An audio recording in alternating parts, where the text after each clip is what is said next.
Os homens marcham aos confins do mundo por diferentes motivos. Alguns são impelidos somente pelo desejo da aventura. Outros sentem uma intensa sede de saber. Os terceiros obedecem à sedutora chamada de uma voz interior, ao encanto misterioso do desconhecido que os afastam dos caminhos rotineiros da vida cotidiana. O que me move é uma vontade enorme assim, de exercer uma liberdade. Né? Eu sempre quis estar solto, livre na natureza. Não gosto do mundo urbano, embora viva no mundo urbano. Então eu gosto de estar solto. Né? Não consigo viver entre quatro paredes, não gosto de rotina. Então essa vontade de sair, né? De não ficar na rotina, da novidade, de explorar, é isso que me move.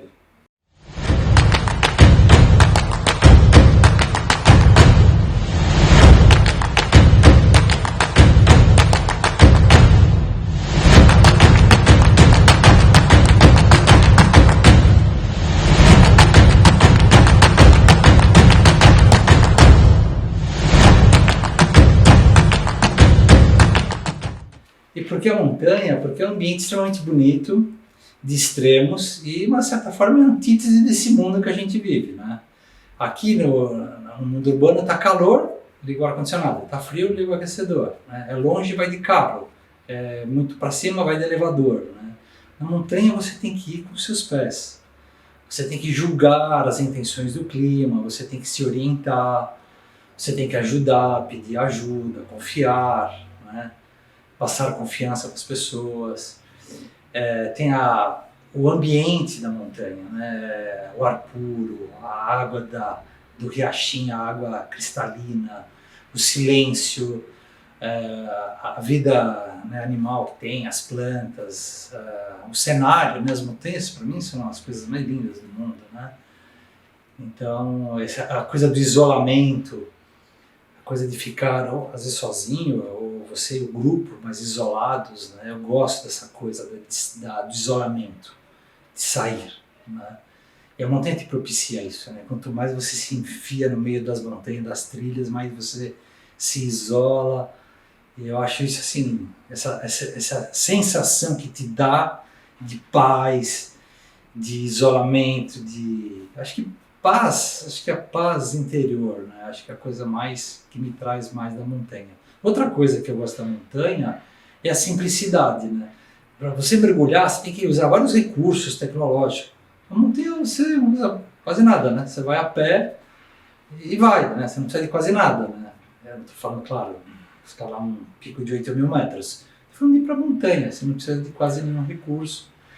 Então é aquela coisa assim, a tua casinha é uma barraquinha de camping, tudo que você precisa estar numa mochila, e essa simplicidade que eu adoro. Né?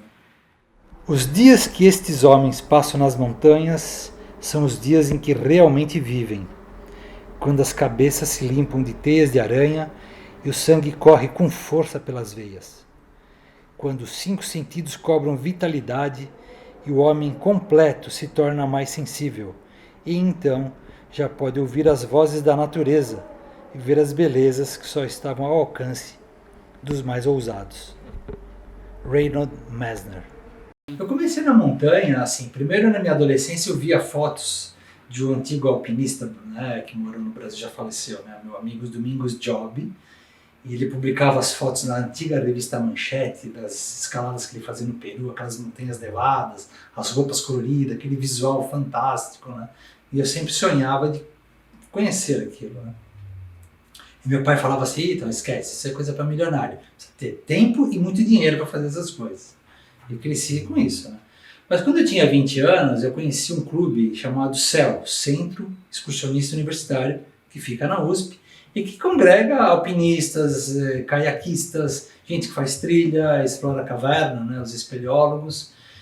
E eu conheci esse clube, eu tinha 20 anos, e eles treinavam no Pico de Jaraguá, né, na zona oeste de São Paulo. E fui para um treino, né, sempre de domingo de manhã, e me apaixonei, né? Tá pendurada nas paredes, assim, qual é o lance que você tem que fazer para superar aquilo. Foi uma paixão.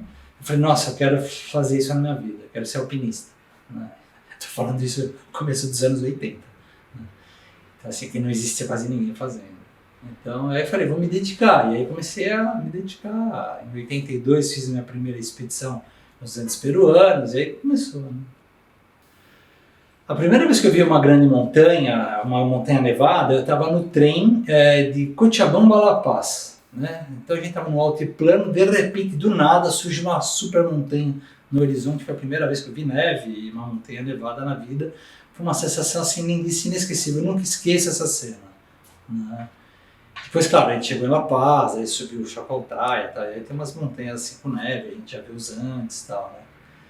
E para mim é apaixonante, as montanhas nevadas dos Andes e das outras cordilheiras são as coisas mais lindas, e a sensação de estar nelas, de aventura, de realmente você fala, nossa, eu estou me aventurando, exercendo uma liberdade, né? Enfrentando os elementos, frio, calor, vento, nevasca, sol. Para mim é a coisa mais deliciosa que tem.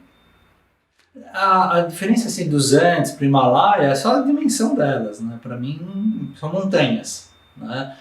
Nos Andes você tem, se você se fiar bem, você vai ver aquelas vilazinhas peruanas. Né? Se você estiver no Chile e Argentina, já são cidades mais, né, ocidentalizadas, vamos dizer assim. No Himalaia você tem aquelas vilas, mosteiros, tal, né, que faz parte do ambiente. Mas assim, para mim tá no Alasca, no Himalaia, dos Andes, Patagônia, para mim tudo é montanha, para mim tudo é lindo, tudo vale, adoro. Então eu curto todas elas. Né? Então a diferença da Antártica, primeiro assim, o isolamento, né? Você não é qualquer um que chega na Antártica, você precisa, né, tem alguns elementos que te ajudam, mas não é assim, eu vou para a Antártica, né? Não basta ter só dinheiro. Então, o isolamento. E segundo, da Antártica, eu fui 2 vezes, passei 2 verões, no caso, então você tem 24 horas de luz, que é uma coisa que no Himalaia não tem, nos Andes não tem. Então, você tem aquela coisa das 24 horas de luz, que é uma coisa diferente para nós, né? E o fato de ter, assim, um ambiente totalmente selvagem, né? Você vai lá, não tem cidade, não tem tecnologia, não tem carro, não tem nada, não sei, em algumas bases, né? Mas você está, assim, na Antártica mesmo, aquela natureza selvagem, bruta, né, do jeito que sempre foi. Então, o ambiente é hostil, né, assim, é muito vento, né, sempre frio, então tem esse diferencial. O Ártico é diferente porque, assim, a Antártica você está em cima de uma ilha ou de um continente com coberta de gelo. No Ártico você tem a calota polar, é uma camada de gelo em cima de um oceano. Essa camada de gelo é fina, em constante movimento, ela se fragmenta e tal. Né? Então tem essa diferença. O frio é muito intenso, é um país úmido, né? E é a casa do urso polar. Então eu diria que o ambiente ártico ele é bem mais perigoso que a Antártica.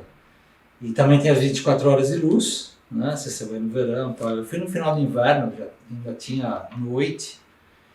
E é lindíssimo, né? Para mim, uma das coisas mais lindas é a região do Ártico.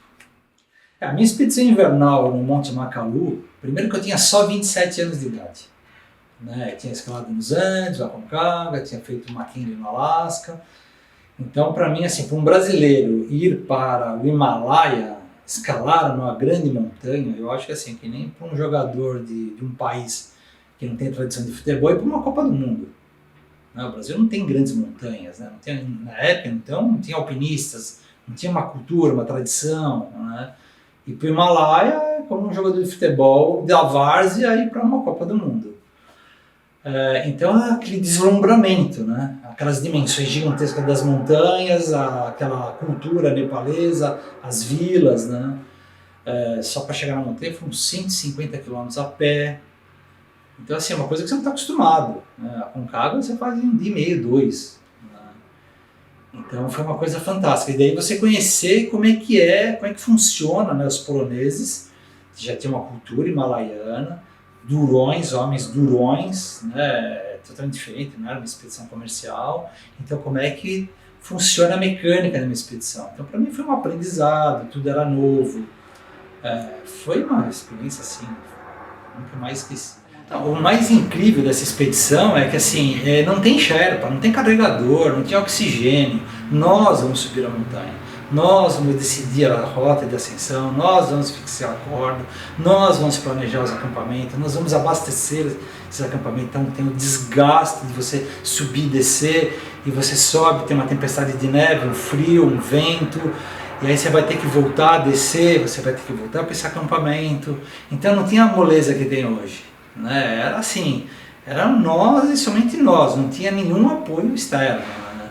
Não tinha previsão do tempo, não tinha telefone via satélite, não tinha nada, a gente tinha que fazer tudo, né? Exceto no campo básico que tinha cozinheiro, até porque é obrigatório, né? A gente... Então esse isolamento, né? Aquele grupinho pequeno de alpinistas, aquela montanha gigantesca, a quinta mais alta do mundo, só para nós, não tinha outros alpinistas, não tinha outras equipes, só tinha nós na montanha.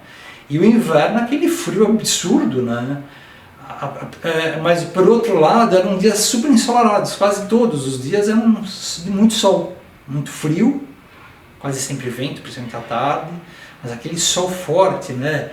Então o contraste, né, daquela montanha, as geleiras, aquele céu azul intenso, é coisa linda demais. Né? Apenas o desconhecido amedronta o homem, mas uma vez que o homem enfrenta o desconhecido, esse medo se torna conhecido. Saint-Exupéry. Senti medo? Eu senti medo em alguns momentos. Quando a gente montou uma copa de gelo, né, o acampamento 3 a 6.800, porque naquela encosta barraca nenhuma ia aguentar os ventos, e a gente ficou 3 dias nessa copa, que era o nosso acampamento de apoio para chegar no campo 4, né, fixar a corda na encosta, na parte mais perigosa. E aí no terceiro dia, quando a gente ia para o acampamento 4, então uma tempestade. E a gente não tinha mais comida, acabou, estava tudo lá em cima já, né? E não era muito, né? Então nós tínhamos que descer num paredão cheio de fendas, né? De volta para os 6.300 metros. E assim, neblina, queda de neve, vento. Os polegares falaram assim, não, ninguém vai encordado, cada um por si. Porque se nessa descida meio rápida, se você cai numa fenda e você está amarrado com alguém, você vai levar essa pessoa. Então para mim era uma coisa assim, foi chocante, né? Porque a corda é uma coisa assim, é o básico de qualquer do alpinista, né? Do alpinismo, né? Você está conectado com alguém. De repente assim, não, você vai estar sozinho, todos nós, né? E descer essa encosta sem enxergar nada, muito pouco, fenda, a neve grudando no crampon, você começava a escorregar, e neblina, você não sabe direito onde você vai, meio onde os caras estão indo também, né? E assim, não tem segurança nenhuma, você não está com corda. Se você cai num buraco e se arrebentar, tchau, né? Então bateu bastante medo, mas assim, não dá nem muito tempo de você racionalizar isso. Você tem que descer e acabou, né? É uma fuga da montanha. E a gente fugiu lá para baixo, né? Então, deu medo. Agora, o medo no Ártico foi diferente, porque assim, no próprio Makalu, a gente sente medo, mas não é um medo, pelo menos para mim, que me imobilizou. Eu fui apesar do medo. Você faz as coisas, o medo não você faz. No Ártico, o momento que eu tive mais medo, por incrível que pareça, foi quando o avião desceu, pousamos, eu, meu trenó, o cachorro, o trenó dele, e o avião foi embora. Esse momento, eu falei assim, Tomás, agora você está sozinho, cara, por sua própria conta e risco, não tem plano B, não tem onde se esconder, né? O Ártico é plano, não tem uma encosta, uma pedra, você se proteger de vento, de tempestade. Se vier um urso, ele vai te achar, porque você está marcando o seu caminho no gelo, ele vai te achar. Se ele quiser vir atrás de você, ele vai te achar. Né? Eu não sei até que ponto o cachorro vai me proteger ou não, eu tinha uma espingarda. Então esse momento do avião foi embora e assim, agora eu estou sozinho. Agora você caiu aquela ficha, ela fala assim, não era isso que eu queria. Você está por sua própria conta e risco. Você está sozinho. O avião foi embora. A vila mais próxima está a 190 km daqui. Qualquer ser humano não existe aqui perto. Agora, depois a gente foi andando, viu urso, enfiei perna na fenda. Para mim, essas coisas eram um tempero da aventura. Para mim, não sei que eu senti medo, mas assim, para mim, a coisa que estimula, né? São os acontecimentos, porque se é uma expedição que não acontece nada, andei 20 km, montei barraco, tá, andei 20 km, montei barraco. Não, essas coisas, né? Nossa, veio uma tempestade, veio um urso, veio uma fenda, veio um obstáculo, vou ter que contornar, como é que faz? Né? Essas coisas que eu adoro. Né? Se não tiver isso, está faltando o tempero da comida. Na minha vida, se eu tive riscos de vida várias vezes. Por exemplo, na minha primeira expedição, que foi no Peru, no Ascarã, com o meu amigo José Luiz Pauleto, que faleceu recentemente, eu não tinha experiência nenhuma. Eu tinha feito o pisco, que eu não tinha fácil uns dias antes. A gente saiu do acampamento 1, eu quase morri 4 vezes no mesmo dia. Primeiro assim, amanheceu, saí da barraca, mas eu abri o zíper, saí, enfiei a perna, minha perna inteira foi para dentro de uma fenda. E perdi o equilíbrio, quase caí inteiro na fenda. A gente acampou na beira de uma fenda e não tinha percebido, olha a inexperiência. Eu já podia ter morrido ali na saída da barraca logo cedo. Estou nem escalando. Né? Aí começamos a escalada.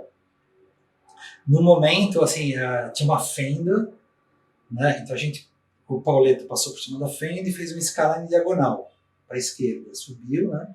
Parede bem inclinada. E eu estava em cima da fenda, na beirada da fenda.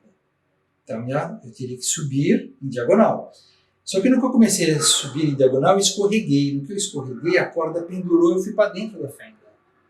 E fiquei pendurado, né? Encostado assim na beirada da fenda.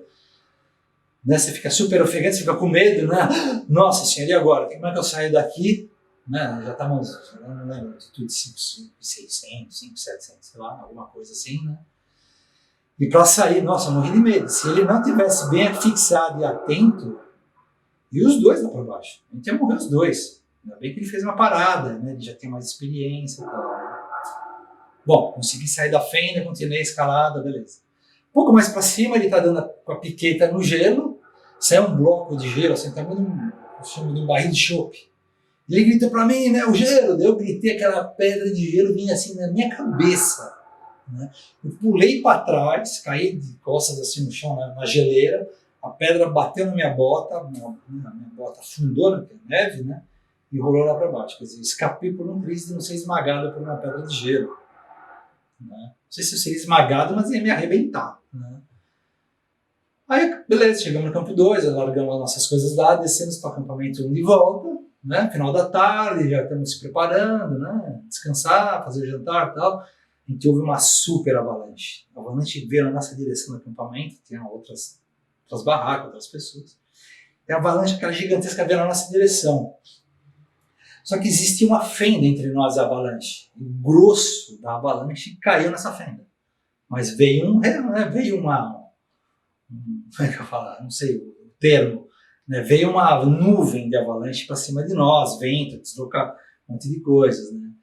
Mas a gente não foi atingido pelo grosso da avalanche. A gente foi atingido mais por uma nevasca forte, vento. A gente se protegeu e tal, e passou. Né? Então, isso tudo no mesmo dia. Fora outros perigos, de Himalaia, de escorregar, de congelar as duas mãos, de congelar a pele, de cair numa quina, numa fenda, quando estava com meu amigo Beto. Né? Felizmente ele travou minha queda a tempo.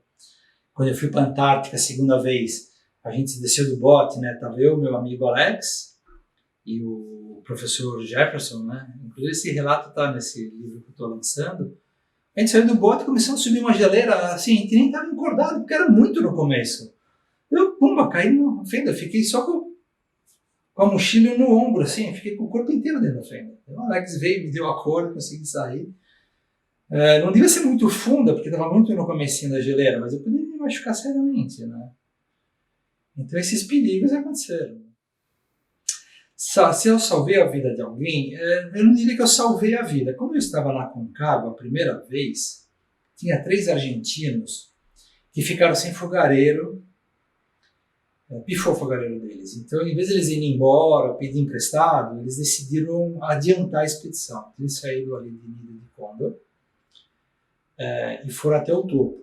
A gente achou prematuro. Eles estavam na montanha fazia 4, 5 dias. Né? Estava eu e mais 2 amigos. E aí quando chegou de noite, um deles voltou para o acampamento, mas os outros 2 não voltaram.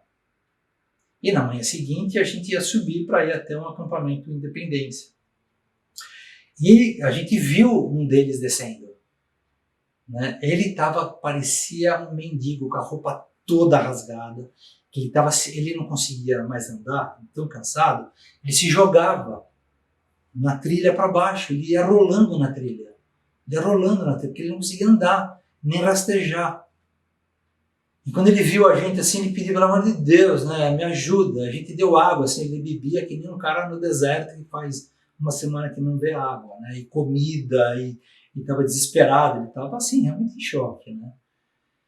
E depois achamos o outro amigo dele, né, também. Os caras passaram a noite ao relento, sem bivac, sem nada, né, lá na Concagua, né. Então, não sei se a gente salvou a vida dele, mas ajudamos os caras num momento extremamente crítico daquele momento na montanha. Né. O que eu levei para a montanha? Eu levo, primeiro, assim, a minha alegria de vida, né, de estar lá, aquela vontade de explorar, de conhecer, de me aventurar, né, de me desprender das coisas. Eu levo isso, né? Aquela vontade de me superar, vontade de curtir aquele lugar, aquele silêncio. Às vezes não é silêncio, né? Tá vento, o barulho do vento. Enfim, eu levo essa alegria, esse entusiasmo, né? Você tá lá, né?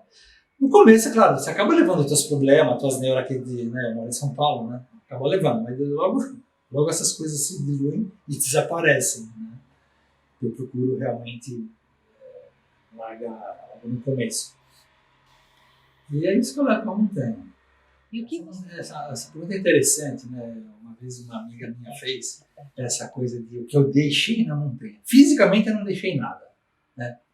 A não ser pegadas, né? Mas eu diria que eu deixo meus medos. Quando você vai para uma região, né, mais perigosa, mais tensa, né, você vai para o Ártico, vai para uma expedição antártica, para o Himalaia, você tem seus receios, seus medos, né, suas inseguranças. Puxa, o que vai acontecer, como é que é lá, né?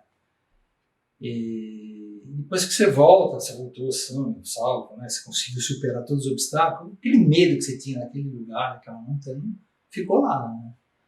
Então eu deixei o medo lá. Porque as sensações, as alegrias, os sentimentos, tudo, né, eu trago de volta comigo, né? Bem dentro de mim. Não ficou minhas lembranças, os bons momentos. Minha bússola interior, ela foi mudando de acordo com a minha idade e a minha maturidade, né? Mas sempre foi buscar momentos de muita liberdade. Eu sempre busquei contato com a natureza, essas viagens e ficar longe. E para mim o interessante, quanto mais tempo eu fico, mais eu gosto, né? Por exemplo, assim, uma trilha de 3 dias, claro, geralmente eu fiz em 3 dias. Mas tem gente que vai para fazer em horas. Eu já fiz trilha de 3 dias em uma semana. Aí que eu gosto mais. Eu paro, fico um dia parado, 2 dias parado, vou para outro lugar, curto um riachinho, vejo um passarinho, bebo água com calma. Isso que eu gosto, né? Então, para mim, quanto mais longa a viagem, mais longa a minha estadia na montanha, mais eu gosto, né? Independente se eu cheguei no topo, se eu não cheguei, se eu fiz a travessia, se eu não fiz, quero estar na montanha, né? Quero estar ali no bosque, na geleira, na beira do lago, num lugar assim super emburacado, num terraço lindo, aquele visual. Para mim é a coisa que mais me motiva de ir para a montanha, né? Um momento que eu jamais esqueci, é difícil um momento que eu jamais esqueci, né? Eu vou falar do último, né? A última expedição, vamos falar assim, que foi quando eu fui para o Rio Noatak, na Brooks Range, no norte do Alasca, em 2012. Quando eu acordo, tem uma rena do outro lado, estou na beira de um rio acampado, tem uma rena, né, do outro lado do rio, morrendo de medo, e daqui a pouco chegou um lobo, né, e a sobrevivência da rena para escapar do lobo, o lobo foi pego pela correnteza, ele acabou tendo que nadar forte, ele não conseguiu pegar a rena, daí ele desembarcou assim na praia na minha frente, né? E aí ele ficou olhando para a rena olhando para ele, aquele olhar, né, presa, caçador. E essa cena assim, de National Geographic na minha frente, né? Foi uma das coisas que eu jamais vou esquecer. Né? Entre vários outros. Né? Então, poucos dias antes dessa cena, por exemplo, eu vi um urso. Eu parei a canoa, no meio da manhã, da tarde, assim, perto de umas 2 da tarde. Tinha um barranco assim à minha esquerda. Eu falei, o que será que tem aqui à esquerda nesse barranco? Né? Porque na Brooks Range, assim, tem o barranco do rio, aí tem uma planície. Essa planície, a montanha chega quase no rio ou está longe do rio. Né? Existem pequenas lagoas. No que eu subi o barranco, eu dei de cara com o urso. O urso estava assim, uns 100 metros de mim. Distraído, não me viu. No começo eu não sabia que era um urso. Né? Quando ele virou, eu falei, nossa, é um urso. Aí, né, o bom senso disse para você fazer o quê? Ir embora dali. Mas eu, né, nunca tive muito bom senso nesses lugares. O que eu fiz? Voltei para a canoa, peguei minha máquina fotográfica, né, teleobjetiva, peguei os sprays de gás pimenta para me defender se ele viesse atrás de mim, né, e eu meio que ingenuamente voltei pela trilhazinha do barranco para, né, subir e tirar uma foto dele. Né, claro que ele podia estar ali vindo atrás de mim. Né. No que eu subi, eu olhei, peguei a câmera, ele me viu de novo, né, já tinha visto que eu estava lá pelo cheiro. Para minha surpresa, ele começou a correr na outra direção, fugindo de mim. Eu, nossa, eu não estou acreditando, um urso fugindo de mim. E eu sozinho, né? Eu devo ter uma cara de muito de mal, mas desse, né? O chegar no topo das montanhas que eu cheguei, né? O companheirismo, as coisas, não dá para esquecer. Né? Então, eu sempre fui motivado por sonhos, né? Então, assim, ir para a Antártica, ir para o Himalaia, para o Alasca, Patagônia, eu sempre fui motivado. Eu dediquei minha vida a realizar meus sonhos. Eu digo para as pessoas assim, tenha sonhos, tem sonhos, vá atrás deles, né? Trate de realizá-los. É isso que é o que alimenta a minha alma, eu espero que alimente a alma das pessoas. É isso que enriquece a vida, né? É isso que quando a gente fica velho e olhar para trás e fala assim, puxa, valeu a pena, né? Realizei coisas. Então, sugiro para as pessoas irem atrás dos seus sonhos e realizar coisas.